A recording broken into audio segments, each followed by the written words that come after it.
પાટણની ઉત્તર ગુજરાત યુનિવર્સિટીમાં એનએસયુઆઈની રજૂઆત એબીવીપીના સંયોજક રાહુલ દેસાઈ પર કૌભાંડનો આરોપ લગાવ્યો છે। એબીવીપીના સંયોજકે 2 ડિગ્રી મેળવી તે બાબતે આવેદનપત્ર આપ્યું। એક જ વર્ષમાં 2 અલગ અલગ સંસ્થામાંથી પરીક્ષા આપી કૌભાંડ આચર્યાનો આરોપ લાગ્યો છે।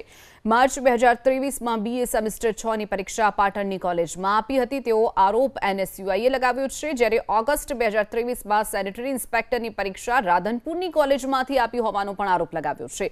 રાહુલ દેસાઈના ગુણપત્રની નકલ વીસીને આપી અને તપાસ માટેની માંગ કરવામાં આવી છે। રાહુલ દેસાઈએ સ્કોલરશિપ મેળવી અને અન્ય કોઈ ગુનો આચર્યો છે કે કેમ તેની પણ તપાસની માંગ એનએસયુઆઈએ ઉચ્ચારી છે।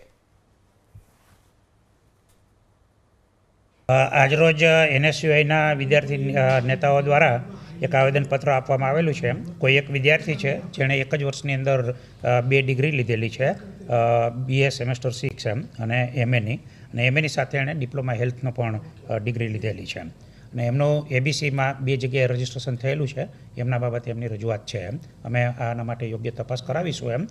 બીજી રજૂઆત એવી છે કે એમણે સ્કોલરશિપ પણ 2 જગ્યાએથી લીધેલી છે। સ્કોલરશિપ આપવાની કામગીરી છે એ સરકારના અન્ય વિભાગ દ્વારા થતી હોય છે। અમને જરૂર રહેશે અમે ખુલાસો પૂછાવીશું। એક જ વિદ્યાર્થીના એક જ આધાર કાર્ડ પર 2 એનરોલમેન્ટ પડ્યા કેવી રીતે અને ફોર્મ કેવી રીતે ભરાયું એ મારું સ્પષ્ટ કહેવું છે। એટલે એની પૂરેપૂરી તપાસ કરવામાં આવે, કુલપતિને કીધું, અને જો અને સરકારી સ્કોલરશિપનો લાભ લીધો હોય તો અને અંદર તપાસ કરી અને ગુનો પણ દાખલ કરવામાં આવે એ મારી સ્પષ્ટ માંગણી છે।